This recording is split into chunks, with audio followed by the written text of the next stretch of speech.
नमस्कार, news nation देख रहे हैं आप। और इस वक्त आप माहौल यहाँ का समझ गए होंगे किस तरह का रहने वाला है, लेकिन फिल्म में ऐसा माहौल है या नहीं वो इन्हीं से जानना पड़ेगा। इस वक्त सोशल मीडिया, तमाम टीवी चैनल्स पर एक जो स्लोगन है वो बार बार कहा जा रहा है, स्त्री कल आना। यानी कि एक स्त्री है जो आने वाली है, उसे सब कोई नहीं मिलना चाहता, उसे सब कह रहे हैं कि कल आना, लेकिन हम बिल्कुल इंतजार नहीं करवाएंगे। हम आज अभी इसी वक्त न सिर्फ स्त्री बल्कि स्त्री की पूरी स्टार कास्ट से आपको मिलवाएंगे। स्वागत है आपका न्यूज़ नेशन पर। Thank you so much. तो राजकुमार, आप तो स्त्री में आ रहे हैं, लेकिन स्त्री श्रद्धा आप हैं इस फिल्म की। वो पता नहीं। अच्छा, ये सस्पेंस है। वो मिस्ट्री है फिल्म की। ये स्त्री नहीं, ये मिस्ट्री है। मैं स्त्री तो हूँ, पर क्या मैं वो भूतिया स्त्री हूँ वो पता है। चलिए, मिस्त्री है या दर्जी है? एक बार फिर से दर्जी आप बन गए इस फिल्म में। हाँ, दर्जी, हाँ अच्छा है। मुझे बहुत बरेली में, हालांकि दर्जी नहीं था, वहाँ पे मैं दर्जी बनाता था, फिर वो साड़ियाँ बेचता था। यहाँ पे मैं पहले वाला काम कर रहा हूँ, मैं साड़ियाँ बना रहा हूँ, घाघरा बना रहा हूँ, लॉन्ग कुर्ती, शॉर्ट कुर्ती सब बनाता है विक्की जो कैरेक्टर है। और उसका एक यूनिक टैलेंट भी है जो आपको फिल्म में देखने को मिलेगा। वो लेडीज स्पेशलिस्ट है, वो लेडीज़ के कपड़े बनाता है एकदम। ये बताइए मुझे कि इस फिल्म में जैसा यहाँ माहौल देखने को मिल रहा है, हॉरर फिल्म है ये, ऐसा तो हॉरर कॉमेडी, हॉरर कॉमेडी काफी डिफरेंट जोन है। हॉरर कॉमेडी का क्या सीन है ये? मतलब थोड़ा सा हॉरर, ढेर सारी कॉमेडी।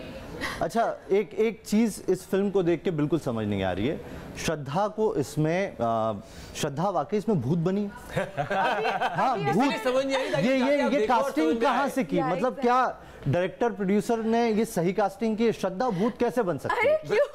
कैसे बन सकती है बताइए? सुंदर भूत कैसे हो सकती है? हाँ, ये बात तो सही है। मैं चैलेंज करता हूँ कि आप 10 सेकंड भी किसी को नहीं डरा सकती।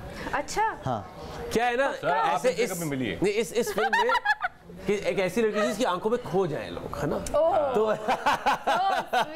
वैसे टाइप का सीन है। चलिए राजकुमार, आपने तो एक तरीके से अपना एक जॉनर जो होता था उसको पूरा छोड़ दिया। आप रोमांटिक फिल्मों में ऐसे रच बस गए, रास आ रही है आपको ये फिल्म में, बहुत डांस भी करने लगे आप इस फिल्म में। देखा, कमाल का डांस कर रहे हैं आप।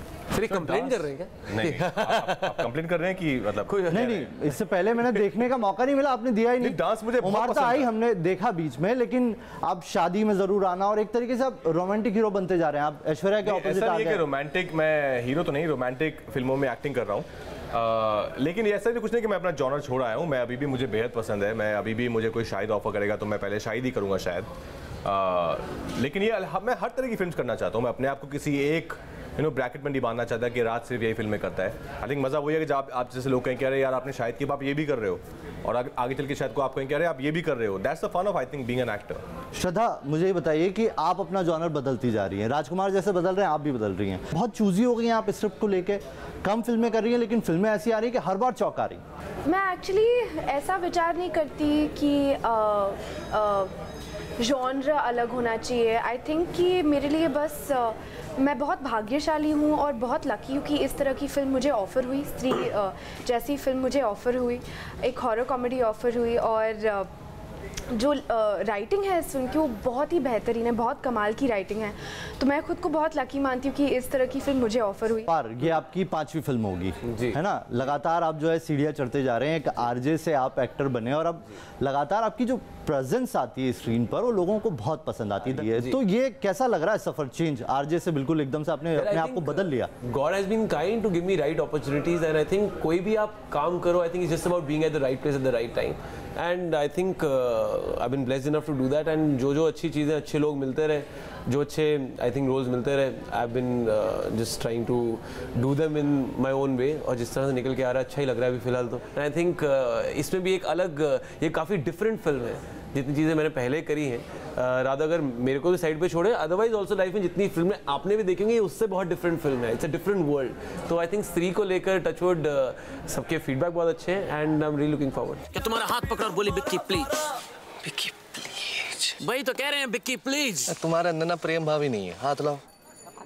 बिक्की प्लीज। आज के टाइम पे जब विमेन अगेंस्ट क्राइम बहुत ज़्यादा बढ़ रहे हैं, औरतों को लेकर क्राइम्स हैं, ये कहा जाता है कि औरतें रात को नहीं निकल सकती, लेकिन इस फिल्म में सबसे अच्छी बात यह है कि स्त्री जो है वो मर्दों को डरा रही है और मर्द रात को नहीं निकल सकते हैं। इसमें इस फिल्म का यही कॉन्सेप्ट बताया गया है। और एक जो हमेशा से कहा जाता है कि मर्द को दर्द नहीं होता, लेकिन इस फिल्म में दर्द होगा।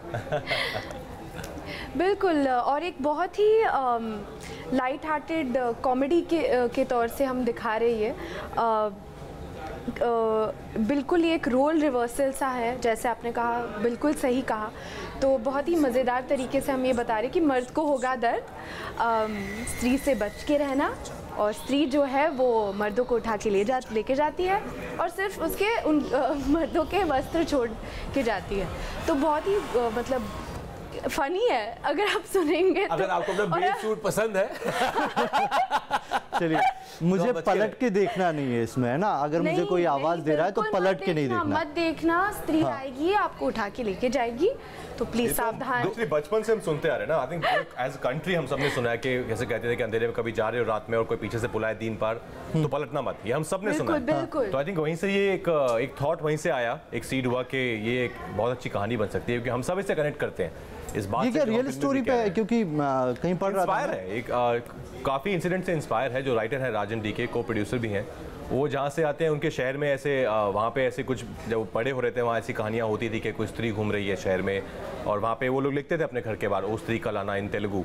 अभी आप पढ़ें तो थाईलैंड में भी कुछ ऐसी जगह है जहाँ पे ऐसा कुछ लिखा जाता है, लोग घर के बाहर लगाते हैं। तो होता तो है दुनिया में, ऑफ कोर्स एनर्जीज हैं हर तरह की, लेकिन हमने उस पर एक कॉमिक टेक लिया है, उसको ह्यूमर के साथ हम इस चीज़ को आपके सामने पेश कर रहे हैं। तो दर्द हुआ फिल्म में?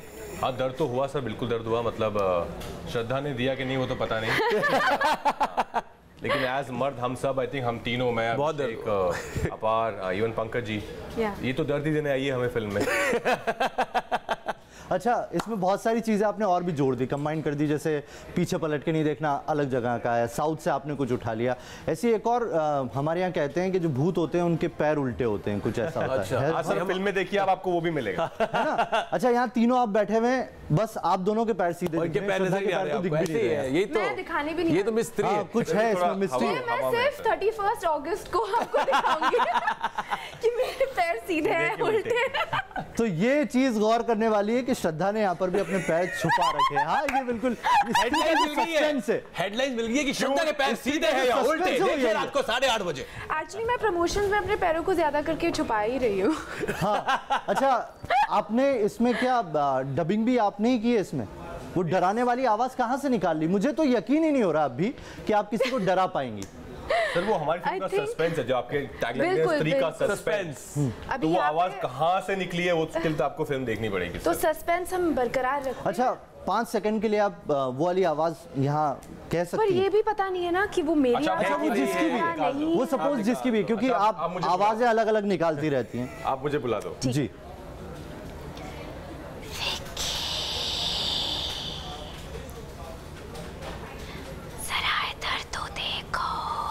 नहीं, मैं नहीं पलटूंगा, तो देखो विक्की, मैं नहीं पलटूंगा। चलिए, और भी पलट गए भाई, अब तो बहुत दर्द होने वाला है पूरे दिन। और कपड़े भी बचे हैं, अभी ये भी बचे हुए। हाँ, तुम्हारा एक्सेंट बहुत ही गजब का पकड़ा आपने इस फिल्म में। क्या एक्सेंट था, क्या क्या आपने इस पे काम किया? ये मध्य प्रदेश में सेट है हमारी फिल्म, तो ऑफकोर्स जहाँ पे जो रीजन होता है वहाँ का एक्सेंट आपको लाना ही होता है। ऐसा नहीं कि आपका हर कैरेक्टर दिल्ली का ही साउंड कर रहा है। तो वहाँ के लोकल लोगों से काफ़ी हमने बातचीत की, हमारे टीचर भी थे जो उनके साथ हम बैठे, कुछ सिटिंग सेशन हुए, हमारे सेशंस हुए उनके साथ लैंग्वेज को लेकर। लेकिन ज़्यादातर आई थिंक जब जिस माहौल में जब जाते हो आप, जब लोगों से बात करते हो, तो वहीं से आपको सीखने को मिलता है, मुझे लगता है। तो वहाँ की भी कुछ डिटेलिंग जो मैंने पकड़ी लोगों की, शायद कि वो लोग कि पैसा नहीं बोलते, कि वो पैसे ही बोल देते हैं। तो ये कुछ चीज़ें हैं जो वहाँ से हमने उठाई, और एक लहजा है कि अब यार, वो एक ऐसे थोड़ा मुंह के चबा के, अब जाओ यार, तुम छोड़ो यार। तो एक ये तरीका है उनका बोलने का, जो कोशिश की हमने अपनी फिल्म में लाने की उस दुनिया में। मैं आपको इसमें एक बात बोलना चाहता हूँ कि हमारे पास चाहे लैंग्वेज कोच था, चाहे वहाँ पे जाके लोकलाइट्स हमने काफ़ी सारी चीज़ें सीखी। मेरी जो लैंग्वेज पे कमांड आया वो राज भाई की वजह से आया, because whenever we were reading या हम प्रैक्टिस कर रहे थे जब भी, तब वो इनका डायलॉग इतना परफेक्ट आया हुआ था। तो आई थिंक इस बार हमने बात भी करी थी कि 1 हफ्ता लग गया था मेरा डायलॉग आने में। So I think that's the power of a good actor. ऐसी क्या चीज़ थी जो आपको जाते से ही लगी कि वहाँ पर ये एक चीज़ अलग थी? मतलब मात्रा वाली आपने बताई, जो आम बोलचाल में लोग इस्तेमाल कर रहे थे, वो यहाँ से थोड़ी डिफरेंट थी। बहुत कुछ है, जैसे ऑफ कोर्स एक मात्रा की बात है, और एक हमारे हो जाता है हमारे का कि अब हमारे पास बहुत पड़े हैं, तुम सिखाओगे। और र का भी थोड़ा कम, जैसे कर लो या कर लो, कर लो हो जाता है। कल्लो हो जाता है। मिस कर लेते हैं। तुम्हें बोलने में प्रॉब्लम होती है क्या? नहीं क्यों? मोर मोर हमारा राष्ट्रीय पक्षी है। मोर की चोट लंबी और पेनी होती है। मोर की ऊंचाई लगभग 1.5 फुट होती है। मोर जब सावन के मौसम में झूम उठता है तो लोग उसको देख के मंत्रमुग्ध हो जाते हैं, जैसे हम आपको देख के मंत्रमुग्ध हो। अच्छा, मैंने ये भी सुना श्रद्धा कि आप जहाँ पर शूटिंग कर रहे थे वहाँ पर लोगों ने आपको इनकार भी किया था कि यहाँ शूटिंग नहीं है, और कुछ ऐसी हॉन्टेड चीज़ें भी हुई, या ये सिर्फ बातें निकल के आ रही हैं? मैं आप ही से जानना चाह रहा था इसके बारे में। एक हादसा भी हुआ था सेट पे, जो थैंकफुली हमारे जो लाइटमैन है वो ठीक है, पर वो 15 फीट की ऊंचाई से उनका लाइट ऑपरेट कर रहे थे और वो गिर गए वहाँ से। और उन्होंने कहा कि उन्होंने ऐसा कहा कि मुझे लगा कि किसी ने मुझे धक्का दिया, पर वहाँ पे तो कोई था नहीं। तो ये जब हुआ तो हम सबको लगा कि क्या हो रहा है, कि कोई है कि क्या है। तो ऐसी चीज़ें जब होती है तो आपको लगता है कि वो हॉन्टेड जगह थी जहाँ हम शूट कर रहे थे, भोपाल में ताजमहल फोर्ट है। वहाँ पे हमको लोकल्स ने एक्चुअली बोला था कि आप रात को यहाँ शूट मत कीजिए, सेफ नहीं है यहाँ, किसी चीज़ें कुछ होती हैं शायद। पर ऑफकोर्स हमारे डायरेक्टर तो थोड़े मेथड डायरेक्टर हैं, उनको तो वहीं शूट करना था तो हमको डराना था, तो उन्होंने शूट किया। हालांकि फिल्म में जब आप देखेंगे तो वो इतना एप्ट है कि वो इतना ऐड करेगा सीन। जेन्युइनली बहुत डर लगा वहाँ पे। और एक चीज और, जब हम वहाँ शूट करने जा रहे थे तो हमें रूम्स में सर्कुलर नोट्स भेजे गए थे कि कोई भी अकेले नहीं घूमेगा, सब ग्रुप ऑफ 3-4 में घूमेंगे। ये क्या स्टोरी की डिमांड के लिए आप लोगों को तैयार करा रहे थे या वाकई डराने का इन्होंने सोच रखा था?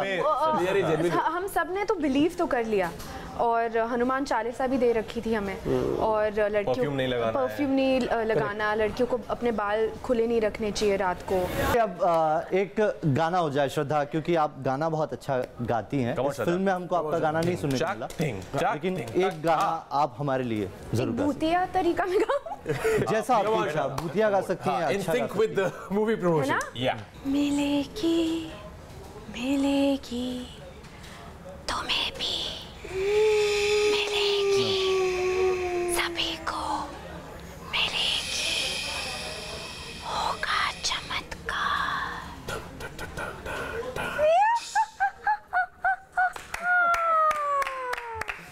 हवेली आपका एक सॉन्ग है इसमें, हालांकि ये आइटम सॉन्ग है, आपने इसमें ऐड किया है, लेकिन इस फिल्म के लिए उसका इस्तेमाल किया गया है। उसमें एक लड़की कह रही है कभी आओ हवेली पर। ये क्या आपने पुरुषों के खिलाफ कोई मुहिम चला के छोड़ी है इस फिल्म? नहीं सर, मतलब मुहिम नहीं है, कि हमको लगता है कि बिल्कुल हम लोग we are all for women empowerment. और सिर्फ न्यूज़ चैनल नहीं, क्यों ये दारोमदार ले, हमारा भी काम है।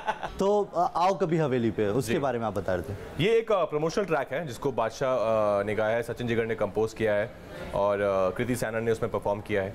ये जैसे कि आपने कहा कि इतना अच्छा ये फेमस आइकॉनिक डायलॉग है अमरीश साहब का, आओ कभी हवेली पे, जिसके बहुत सारे मीम्स बने, इतना फेमस हो के पॉपुलर हो गया था वो।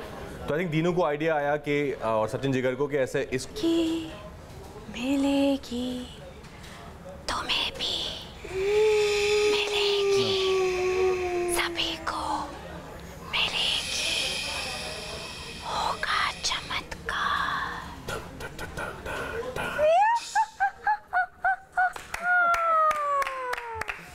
हवेली आपका एक सॉन्ग है इसमें, हालांकि ये आइटम सॉन्ग है, आपने इसमें ऐड किया है, लेकिन इस फिल्म के लिए उसका इस्तेमाल किया गया है। उसमें एक लड़की कह रही है कभी आओ हवेली पर। ये क्या आपने पुरुषों के खिलाफ कोई मुहिम चला के छोड़ी है इस फिल्म? नहीं सर, मतलब मुहिम नहीं है, कि हमको लगता है कि बिल्कुल हम लोग we are all for women empowerment. और सिर्फ न्यूज़ चैनल नहीं, क्यों ये दारोमदार ले, हमारा भी काम है। तो आओ कभी हवेली पे, उसके बारे में आप बता रहे थे। ये एक प्रमोशनल ट्रैक है जिसको बादशाह ने गाया है, सचिन जिगर ने कंपोज किया है, और कृति सैनन ने उसमें परफॉर्म किया है। ये जैसे कि आपने कहा कि इतना अच्छा ये फेमस आइकॉनिक डायलॉग है अमरीश साहब का, आओ कभी हवेली पे, जिसके बहुत सारे मीम्स बने, इतना फेमस हो के पॉपुलर हो गया था वो। तो आई थिंक दीनू को आइडिया आया कि, और सचिन जिगर को, कि ऐसे इसको लेके हम कुछ बनाते हैं। और दीनू ये स्टोरी बोलते हैं कि कैसे, क्योंकि बरेली की बर्फी मैं और कृति थे, तो बरेली आप गाने में देखेंगे तो बरेली का यूज भी किया वर्ड का, तो लगा कि बरेली से कुछ बनाते हैं। तो बरेली के बहुत वो शब्द ढूंढता था, तो हवेली आया, हवेली से सचिन जिगर ने आओ कभी हवेली पे उठाया, और मजा ये था कि लड़की बोल रही है। ये आपको सबसे ज्यादा हंसा रहा होगा, तो फिल्म जरूर देखिए, और हमारे साथ आप सभी का जुड़ने के लिए बहुत बहुत शुक्रिया। Thank you so much.